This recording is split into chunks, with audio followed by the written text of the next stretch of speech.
It's Wednesday, time for our weekly trip to the new zoo, and Neil Anderson joins us live from Swamico again. Good morning, Neil. Hey, good morning, Rachel.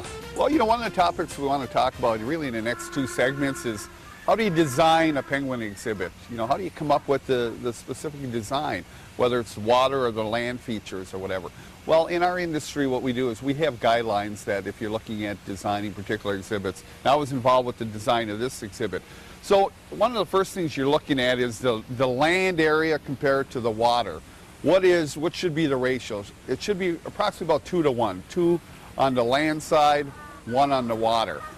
Now then you look at the water, the depth of the water. Now the recommendations for the depth of the water are roughly about 3 feet at a minimum. So we've got an area here that's over 3 feet, and then we have an upper pool that is approximately about 8 feet deep.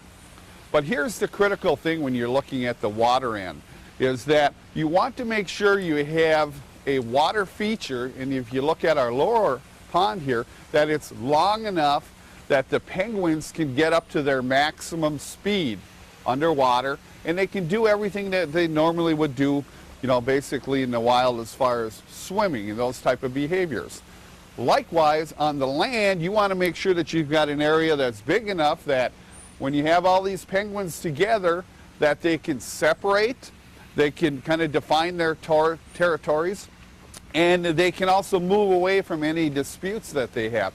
So you want to make sure that you have those areas as well. And some of the other things that we've done, and especially in this exhibit, I should mention this too about the water feature.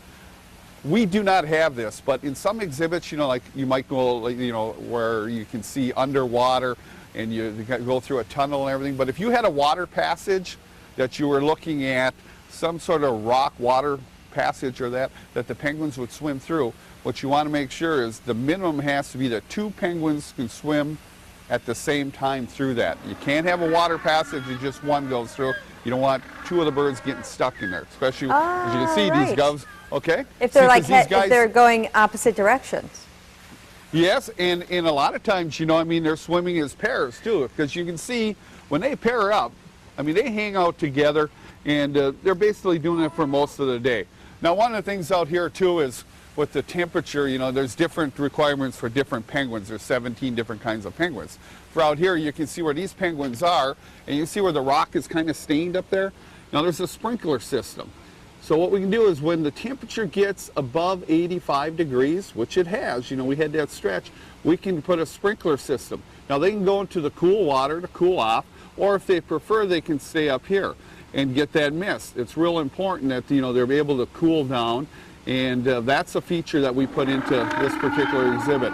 But you can see over here, you see these guys are, that's their little territory up there. See, now they need a place to run and hide. Yeah, absolutely. They got, and they got the whole lower part too. But they know we're down here, so we're kind of cramping their style. That's right. All right. Well, Neil, thanks. That was very interesting. Oh, big stretch by the penguin. Oh, isn't it? There you go. We'll check back with you soon.